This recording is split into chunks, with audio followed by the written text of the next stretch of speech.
got to see what you see. You are doing a great work in me. I've decided I can't stand still. No, you have given me purpose. All my heart is yours. All my life is yours. I will make a move for you, for you.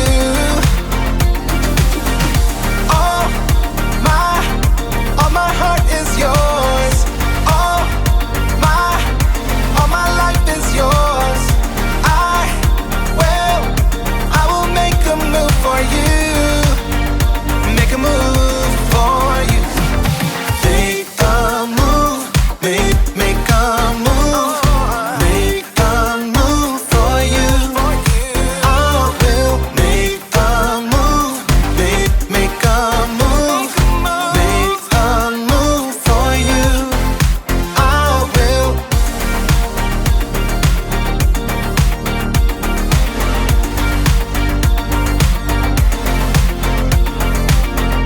I'll take up the call to serve you. You have given me a job to do. I wanna love the world just like you. Yeah, you have given me purpose. All my heart is yours. All my life is yours. I will make a move for you, for you. All my heart is yours. All my life is yours. I will make a move for you. Make a move for you.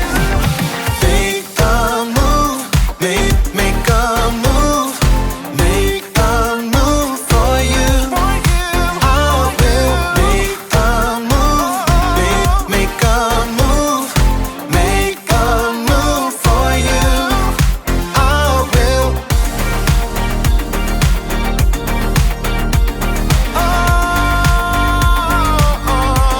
Make a move.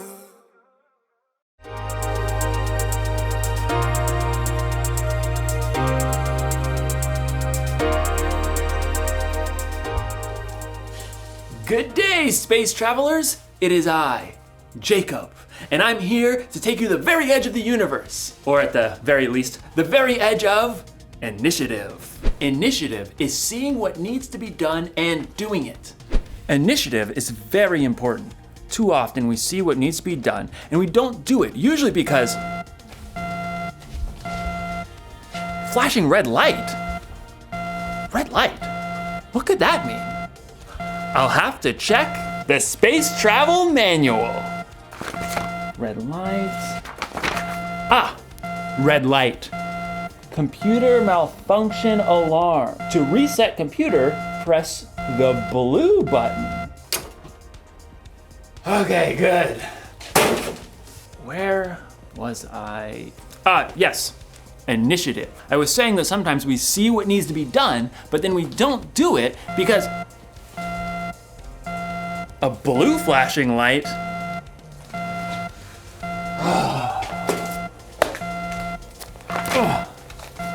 Blue light, blue light, blue light, blue light. Clogged toilet. To unclog, press the orange button. That'll do the trick. Man, it's really hard to focus around here. What I was saying was, a flashing orange light? Okay.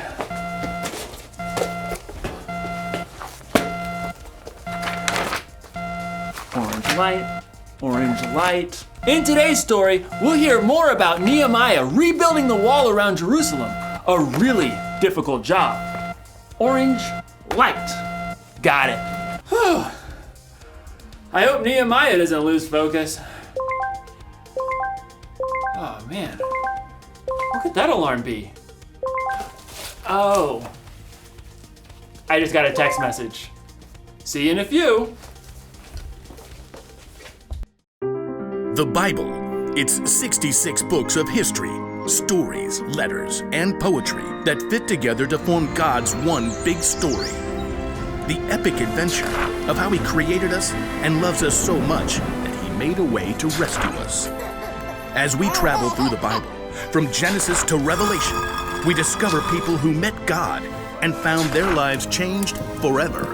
Now, for an amazing story, inspired by the book of Nehemiah, chapters 2, 4, and 6.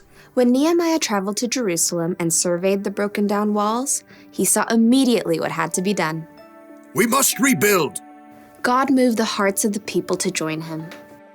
Let's get started! Hooray!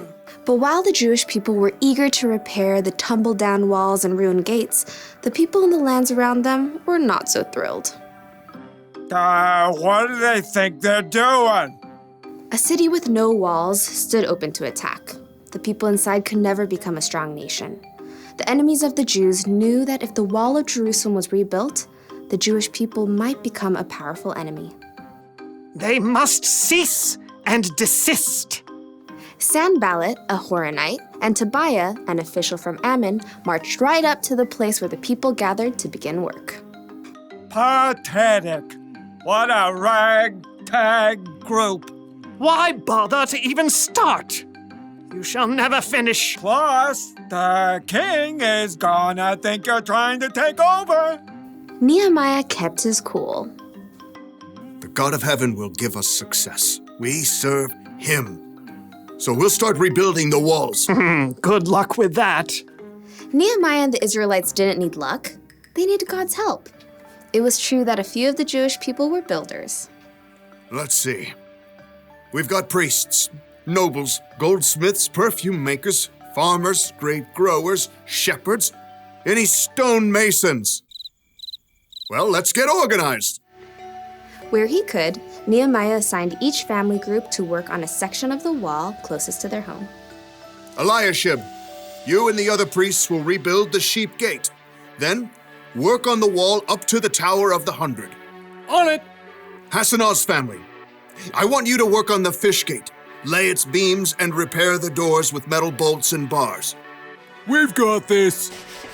Nehemiah continued to give each family or group a part of the wall to rebuild.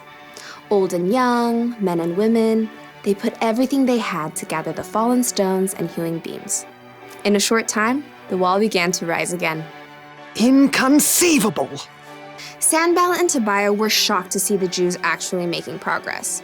They would mock the work to anyone who would listen. Do those Jews think they can make the wall new in a single day? Preposterous! The stones are all scattered and piled up like garbage. Suppose an itty-bitty fox tried to climb up on that excuse for a wall. Ah! The whole thing would fall down. Once again, Nehemiah ignored the heckling. Instead, he prayed as he worked.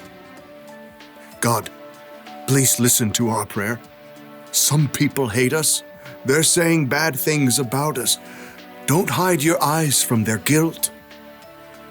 With a burst of energy, the people worked even harder until the wall was half as high as it needed to be. Preposterous! Time for some action. Tobiah and Sanballat began to plot with the surrounding nations to attack Jerusalem before the wall could be finished.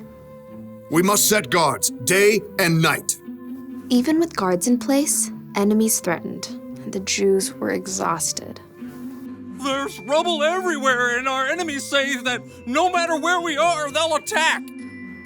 Nehemiah refused to be distracted. He stationed families at the weakest parts of the walls, armed with swords, spears, and bows. Don't be afraid. Fight for your families.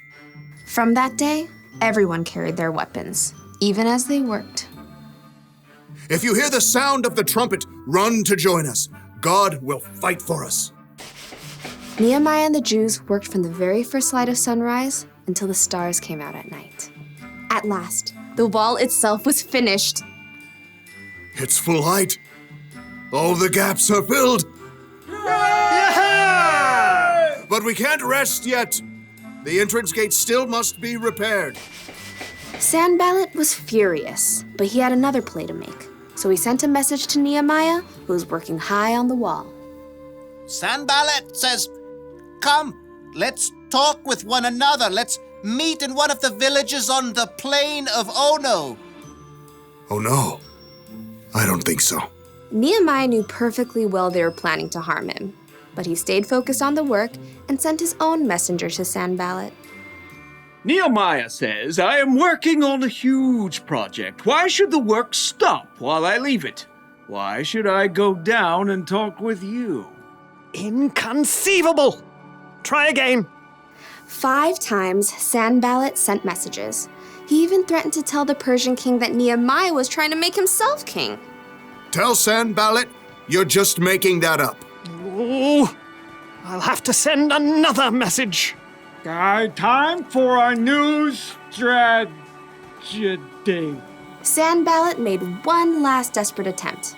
He hired a man named Shemaiah to make Nehemiah look bad with his own people. Nehemiah, some men are coming at night to kill you. Let's go hide in the temple and lock the doors.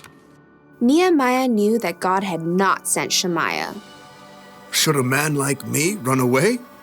No, I won't go. Once again, Nehemiah saw through the tricks of his enemies. Instead of hiding away and looking foolish, he trusted God and doubled down on the work. On the 52nd day of work, the wall and gates were finished. No! The wall had been finished in record time by a group of ordinary, everyday people. It was clear to everyone that God had helped Nehemiah and the Jews stay focused and finish strong.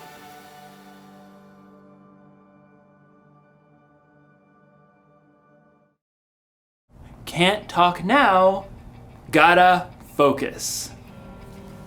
Sorry about that. It's so easy to get distracted sometimes, isn't it? I mean, you probably don't get distracted by alarms and flashing lights, but there are a lot of things that can distract you.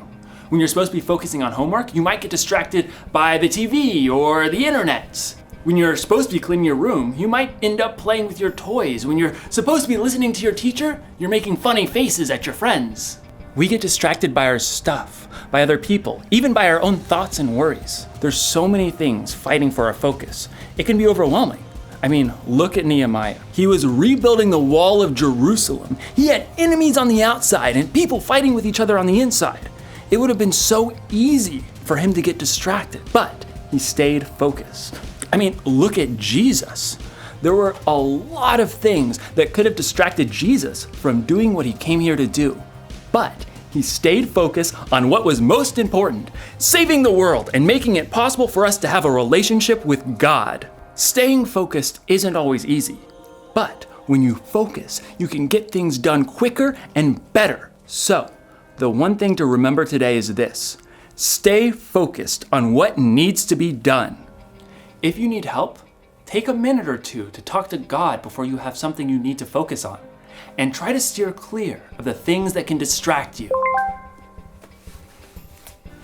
I'm putting you on silent, and when in doubt, consult the Space Travel Manual, if you have one. What do all the lights mean?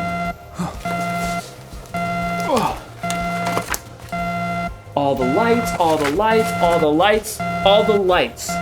Oh. Dance party.